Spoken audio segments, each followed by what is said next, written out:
Bonjour à tous et bienvenue sur Crypto Signal. Aujourd'hui, on va faire une petite analyse rapide, surtout technique, du BTC face au dollar. Donc, l'idée, on passe en partage d'écran. Vous le voyez ici, on est sur le Bitcoin face au dollar et j'en profite pour dire à ceux qui le souhaitent de ne pas hésiter à s'abonner, activer la cloche des notifications et venir nous rejoindre sur le Discord dont le lien est en description de cette vidéo. Ici, on est sur la structure Bitcoin. On avait parlé de ce potentiel triangle. Il fallait ici tenir tout simplement cette trend jaune. Et on a quelque chose de plutôt encourageant qui est qu'en fait, on est venu effectivement faire une déviation. En fait, on a fait une chasse au stop. Là, on est venu chasser les stops qui étaient sous ce plus bas là. Mais on a tout de suite réintégré la figure et à présent on est en train de batailler avec ce précédent support qui est désormais devenu résistance autour des 19 500 $. Donc ça, on peut enlever cette zone là pour le moment. Voilà, on en est là. Est-ce que à partir de là Bitcoin va continuer à se retourner ou pas? Ça tient beaucoup à la macro, c'est ce que je vais vous expliquer tout à l'heure dans la partie on va dire news. Nous, ce qu'on voyait, c'était potentiellement ici. Donc d'abord cette figure en triangle qui pour le moment je le redis tient, elle est pas du tout invalidée et bien entendu sur Bitcoin en fait qu'on voit pour cette grosse vague ici qui serait une vague de correction haussière. Je vais essayer de vous trouver voilà l'outil. Donc cette vague ici est une vague de correction haussière. Pour l'instant sur Bitcoin ce qu'on voit c'est une flat, d'accord, et ensuite recorrection vers le bas pour soit venir tenir quand même ce support, c'est-à-dire qu'on n'est pas obligé ici de faire un plus bas. La numéro 5 ici pourrait être tronquée et on pourrait sortir ici de toute la structure par le côté en fait, quelque part, c'est-à-dire repartir comme ceci, ou tout simplement ici effectivement venir jouer avec des niveaux plus bas. Mais pour l'instant on est toujours dans cette correction qui tient effectivement. Alors l'idée ici c'est que nous on pensait potentiellement qu'on était reparti ici et qu'on était voilà sur quelque chose qui à nouveau allait nous emmener tout simplement nous faire la flat tout de suite, mais le CPI a été mauvais. Le CPI étant l'indice des prix à la consommation américain, et on s'est fait rejeter, vous le voyez ici, par ces deux résistances. Pour reprendre un petit peu ici l'idée, en gros, globalement, soit on tient cette trend jaune, et c'est ce que j'ai dit dans la dernière vidéo, soit pour moi, on va tout de suite venir faire une petite visite dans cette zone, voire éventuellement dessous, sous les 12 000. C'est-à-dire que potentiellement, dans ce cas-là, la 4 que vous voyez ici, en fait, elle s'est terminée là, et on avait déjà ici eu cette correction vers le haut sur une structure différente d'une flat. Pour le moment, nous, on est toujours dans cette idée de flat. On va regarder un petit peu le momentum. Et le momentum, vous allez voir qu'en daily, il n'est pas très bon. Globalement avec toujours voilà un prix qui est dans les mains des vendeurs. Sur le Cypher vous le voyez ici, on n'a rien qui nous dit que la vague de vente est terminée, cette écume là ne se referme pas. On a un stochastique qui a encore de la place ici pour descendre. Alors là vous avez le bandeau, mais ici vous avez un stochastique qui est encore sur la descente, qui pourrait aller venir faire un tour plus bas. Et puis voilà, donc en daily c'est pas très joli on va dire, enfin ça, il n'y a rien qui montre que ce mouvement est potentiellement en train de se finir. En revanche, en 12 heures, on a un point ici potentiellement d'achat non confirmé. On attendra sur le Cypher que cette bougie soit terminée. On a un stochastique qui est plutôt encourageant et on a un pâlissement du MACD qui pourrait faire que ces deux droites se rapprochent et qu'on recroise bullish pour un mouvement plus long. C'est un petit peu la même chose en 6 heures où on avait ce point d'achat qui pour le coup lui est confirmé. On a ici le stochastique, vous le voyez, qui est en train de remonter et on a un croisement bullish potentiel qui est en train de se faire ici. Donc voilà, donc globalement vous avez bien entendu un daily et même un weekly, puisque ici sur le weekly on avait eu un nouveau point d'achat sur Cypher en weekly et désormais on a un point rouge qui apparaît. Donc s'il n'y a pas de rebond là ici conséquent avant la fin de semaine, ce point rouge sera confirmé et du coup on pourra potentiellement dire que voilà, on repasse bearish en weekly. Pour le moment en tout cas ce point rouge n'est pas confirmé, donc relativement important à comprendre, et on a un momentum qui irait plutôt dans le sens d'un rebond court terme potentiellement. Ça c'était pour Bitcoin. On va maintenant faire Ethereum. Ethereum où ça peut vous paraître bizarre puisque Ethereum est plus baissier, où moi j'aurais tendance à être plus bullish tout simplement parce que cette structure là se fait sous forme de flag, on tient le flag également, hein, c'est-à-dire ceci est un bull flag. Si jamais on devait le targeter de manière, on va dire, chartiste, eh bien, on aurait tendance tout simplement à reporter le mât dans sa globalité. Donc là, on va prendre le petit mât, c'est-à-dire qu'on s'arrête juste avant cette flat-là et on reprend ici cette structure-là et le reporter au point de cassure en prenant le bas du flag ici. Ça nous donnerait globalement une target autour des 2600 $ pour Ethereum. Toujours pareil sur Ethereum, on est, alors que Bitcoin est en train de se former plus en flat, hein, ici, c'est-à-dire que Bitcoin est en train de nous faire quelque chose comme ça. Pour le moment, sur Ether, ce qui pourrait tenir, c'est une zigzag, c'est-à-dire une correction vers le haut en zigzag. Généralement, une zigzag trouve une vague B qui corrige la vague A autour de 0,618. Donc là, on s'attendrait plutôt à quelque chose autour des 1212 $. Mais vous voyez qu'ici, dans le volume profile, nous, on avait annoncé les 1260, je crois, sur la dernière vidéo, avec un potentiel volume profile ici à venir chercher. Globalement, pour le moment, le prix nous a donné ça. Cette résistance ici des 1260, la ligne blanche, a tenu et on est toujours dans ce flag. Donc pour le moment, on reste toujours dans cette potentielle structure. Encore une fois, je parle de potentiel, hein, puisqu'on ne prédit pas les prix ici. On a tout simplement un système de prise de profit grâce aux vagues d'Elliott principalement. Donc comme je vous le disais, là j'ai pris un Fibonacci d'extension de la tendance. Donc j'ai reporté la vague A au niveau du bas de la vague B, ça correspond à peu près à ce que je vous dis quand je me mets en bas du flag pour montrer la target chartiste. On aurait ici potentiellement un rebond au 0,618 également, c'est-à-dire les 2200 $ si on rebondit maintenant, et la target privilégiée serait un retour aux 3000 $. Alors vous allez me dire, mais il est fou, Ethereum est à 1300, il est en train de corriger, et on s'attendra plutôt ici à corriger plus bas. C'est tout à fait possible, hein, et là pour le coup, Ethereum viendrait peut-être chercher ce plus bas pour éventuellement nous donner une flat également. Ethereum a des choses à corriger, bien entendu, ici, enfin a du business à venir faire, je le dis, entre 600 et 1000 $. Si jamais on perd ce flag, ça sera un signal potentiel que, bien évidemment, on viendrait ici potentiellement d'ailleurs chercher la target de cette épaule, tête épaule, dans un premier temps autour des 951 $, c'est-à-dire qu'on viendrait chercher sous les stops ici. Tout à fait possible au niveau chartiste, mais néanmoins, sincèrement, moi je trouve que le flag est plutôt beau, je trouve que la structure est plutôt belle. Si on fait un flag, on s'attendra bien entendu à avoir ici une cassure, et ce qu'on voudra, c'est tout simplement ici, au niveau des 1623, etc., casser. Tout ça, et je vous le dis à peu près, on va dire le momentum est à peu près... la structure est différente, mais le momentum est à peu près équivalent sur Ethereum par rapport à ce qu'on a effectivement sur Bitcoin. Donc, on continue ici sur les news rapidement. Et donc du coup, ici on voit que les yields augmentent jusqu'à des plus hauts historiques, on va dire. Les taux qui augmentent, qui squeezent les actions dans les deux sens.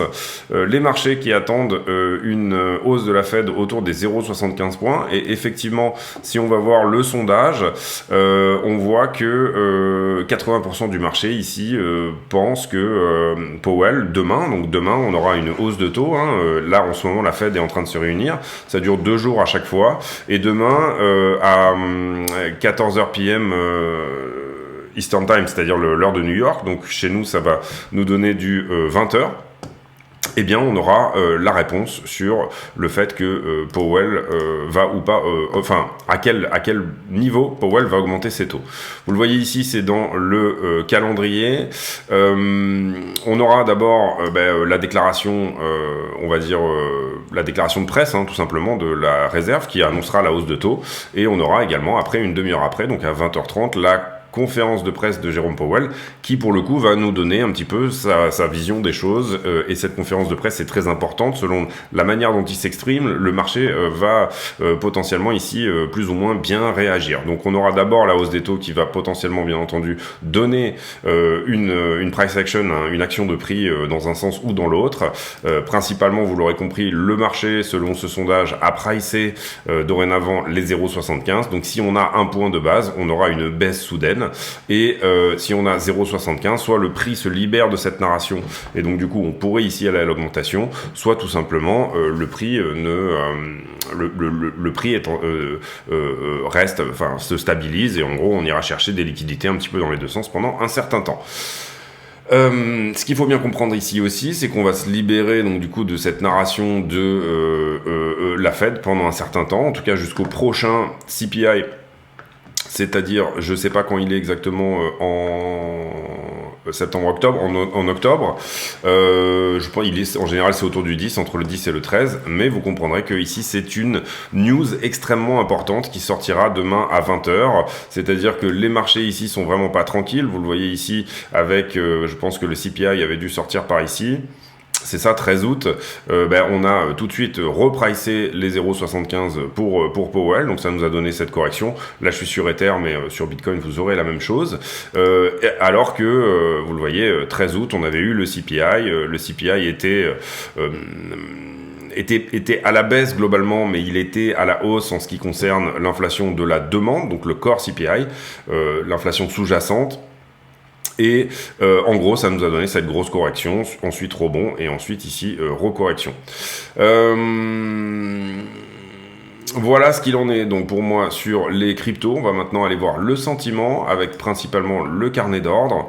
Le carnet d'ordre ici où en gros vous voyez qu'on n'a pas grand chose à l'achat pour nous soutenir, en tout cas pas avant les 18,6. Donc ça note aussi au niveau du sentiment du marché que on n'a pas énormément d'ordre à l'achat avant de revenir péter ce plus bas là. Donc ça note aussi ça montre une indécision du marché tout simplement. À la vente, on aura à peu près 500 bitcoins, quelque chose comme ça. 600 bitcoins à peu près pour nous empêcher d'aller aux 21 000. Les ordres, ils sont plutôt positionnés là-dessous et plutôt depuis longtemps.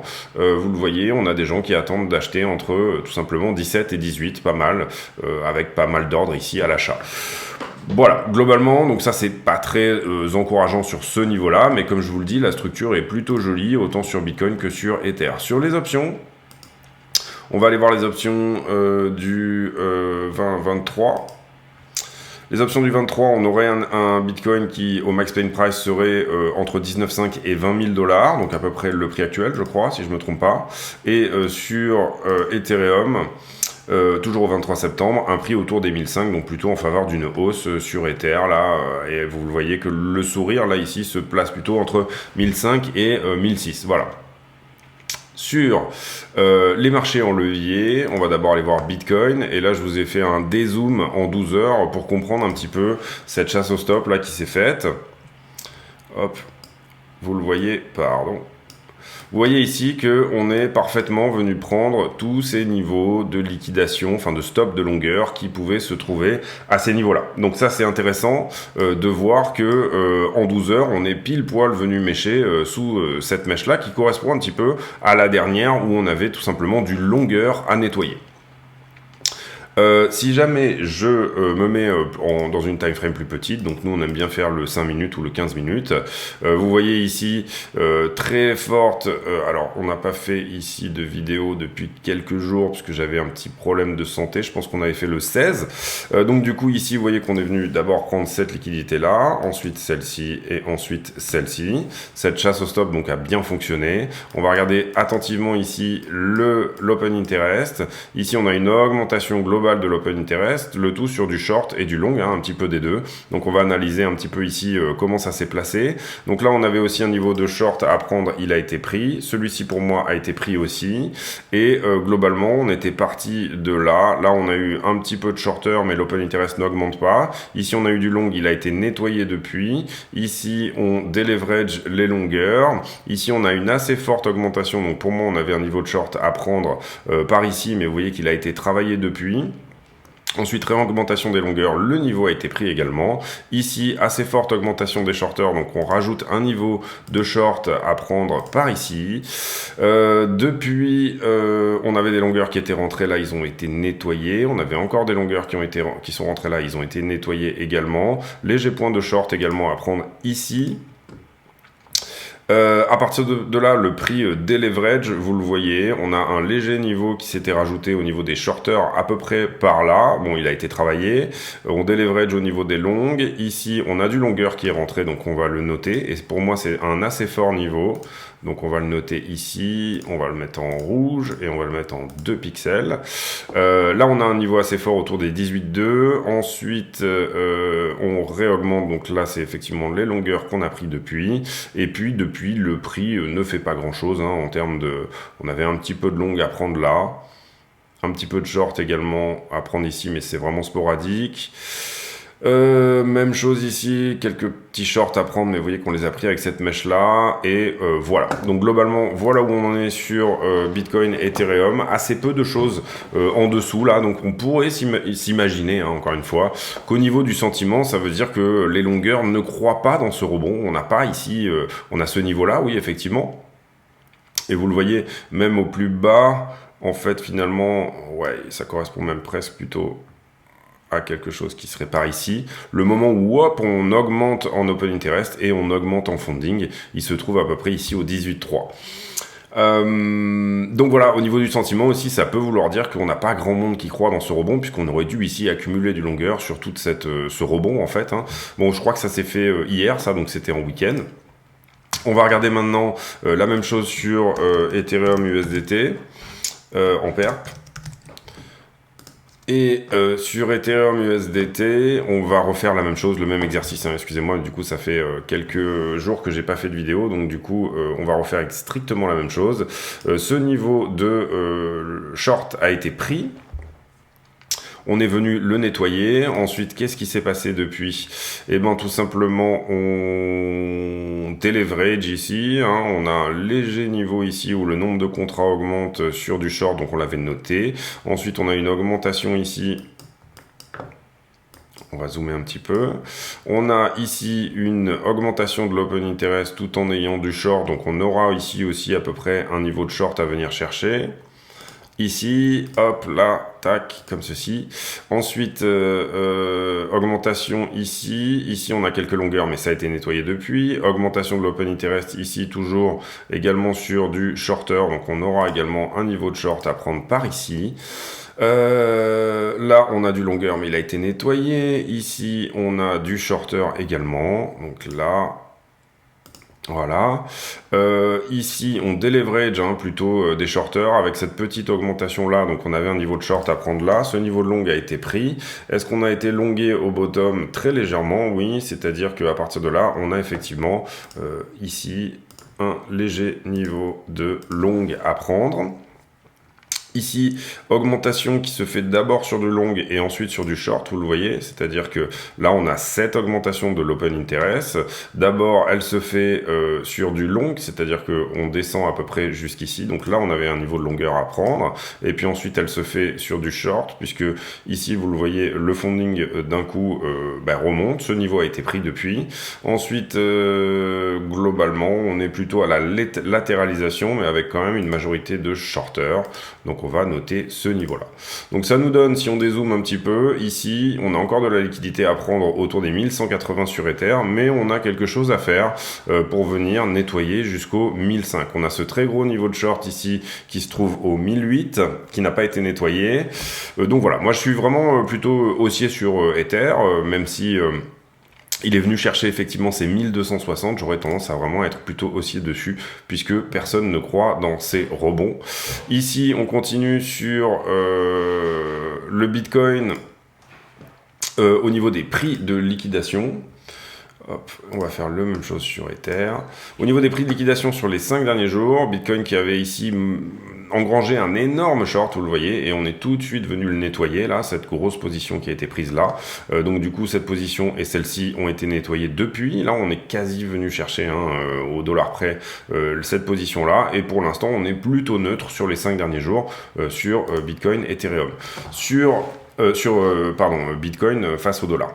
Sur Ethereum, vous le voyez qu'on a beaucoup plus de liquidité. Je vais attendre que le bandeau disparaisse. ce qui serait pas mal, voilà. Donc du coup, on a beaucoup plus de liquidité en dessous. On avait aussi cette énorme short là ici qui s'était posée et qui a été en partie nettoyée, mais pour le moment, on a quand même un delta de plutôt à peu près 8-9 milliards qui est en short sur Ethereum. Donc on revient sur le prix et on fait une conclusion. Je vais juste regarder rapidement qu'est-ce qui a été nettoyé hier par le marché. Vous le voyez sur les dernières 24 heures. Hop, on est toujours avec Ethereum en termes d'open interest devant Bitcoin. On a nettoyé une très grande majorité de shorters depuis le rebond d'hier. Donc on avait beaucoup de gens qui étaient rentrés en short et qui se sont fait sortir sur ce mouvement. On a nettoyé 143 millions de dollars sur la totalité des cryptos, avec quand même à nouveau plus d'open interest sur Ethereum que sur Bitcoin. On continue ici donc sur le prix. Donc pour moi, on a beaucoup de choses qui vont bien entendu dépendre de la conférence de presse de demain de Powell et de l'annonce de la hausse des taux. Donc attendez-vous à de la volatilité à la fois d'ici là, donc la veille, les gens vont se positionner la veille, on se positionne avant la news, et on aura aussi potentiellement bien entendu beaucoup de volatilité sur le moment, c'est-à-dire que le prix va potentiellement aller chercher une bonne partie de ceux qui se sont positionnés avant. Donc si vous vous positionnez, faites-le bien, faites-le de manière régulière. Est-ce que vous voulez vous mettre avec 80% du marché qui va vous dire qu'on va potentiellement avoir une hausse de 0,75, ou est-ce que vous pensez que ça va être plus ou moins? C'est une bonne question. Sachez néanmoins que pour moi, dans l'analyse vraiment de la hausse des taux, qu'est-ce qui pourrait sortir là ici à l'instant T? On a deux choses qui pèsent dans la balance. On a Powell qui finalement est un peu pris entre deux eaux ici, puisque d'un côté, il va devoir assurer son mandat et gérer le fait que toute la bourse ne peut pas corriger énormément. Aux États-Unis, la bourse, c'est aussi beaucoup de gens. Les gens ont cette culture de l'investissement, donc on a beaucoup de gens, bien entendu, qui sont investis en bourse et qui du coup n'apprécieraient pas forcément de manière électorale. Et là, je parle des élections mi-terme qui arrivent en novembre, que les marchés crachent. Mais dans un autre temps, on a aussi énormément de gens qui sont beaucoup moins investis et qui vivent plutôt de chèque en chèque et qui, eux, vont vouloir dire, ça y est, maintenant, l'inflation, ça y en a marre, etc. La question, c'est est-ce que ces gens-là, vraiment qui vivent de chèque en chèque, vont suivre les déclarations de ce que va dire Powell et comprendre que 0,5, 0,75 ou 1%, c'est vraiment une forte réponse ou pas? C'est une bonne question qu'on peut se poser et pour ça je pense sincèrement que il y a des chances que il y a des chances que Powell nous donne un 0,75 demain, voire, et ça serait fantastique bien évidemment, voire potentiellement une déclaration qui serait un peu plus dovish que ce qu'on a eu jusque-là, en nous disant oui, on a eu un core CPI qui est encore un petit peu monté, mais c'est dû à ça, etc. À voir, il a été électoralement très présent dernièrement. Électoralement, j'entends, parce que si vous voulez, Powell est théoriquement indépendant de Biden, mais il est nommé par lui. Donc du coup, c'est pas ce que j'appellerais l'indépendance la plus parfaite. Moi, j'aime bien qu'on ait nettoyé les acheteurs avant demain. C'est-à-dire, j'aime bien qu'on ait fait cette chasse au stop avant la news, parce que ça voudrait dire que potentiellement, ici, soit on revient faire une touchette, on peut très bien ici revenir faire une touchette par là, et sur Ethereum, on peut très bien même aller au 1002, ça serait pas vraiment quelque chose d'extrêmement gênant, mais j'aime bien le fait qu'on ait sorti les acheteurs avant la news. Pour le coup, là, j'aime bien ce genre de mouvement de week-end, juste avant que les choses se passent dans un sens ou dans l'autre. On verra ce que ça nous dira ici demain, au moment je pense que je sortirai d'ailleurs la vidéo plutôt en soirée, après, plutôt vers 22h, pour essayer de débriefer un petit peu tout ça et ce que peuvent nous donner les marchés en fonction de ce qu'il va nous dire. Une hausse de 1%, elle est possible. Là, ça voudrait dire vraiment, Biden a déclaré un combat contre l'inflation et Powell également a dit, on va faire une politique qui était plutôt basée comme sur celle de Volcker dans les années 80, donc qui était plutôt basée sur le fait que on fait très mal au marché tout de suite et puis on tue l'inflation et ensuite on voit comment ça repart. Néanmoins, il y a deux choses. En général, la deuxième quinzaine de septembre n'est pas un très bon moment pour les marchés financiers dans leur ensemble. Donc ça, c'est une première chose. La deuxième chose également, c'est ils ont un problème là à régler. Et est-ce que ils considèrent que déjà à un taux tel qu'il est, ce problème-là est réglé ou pas?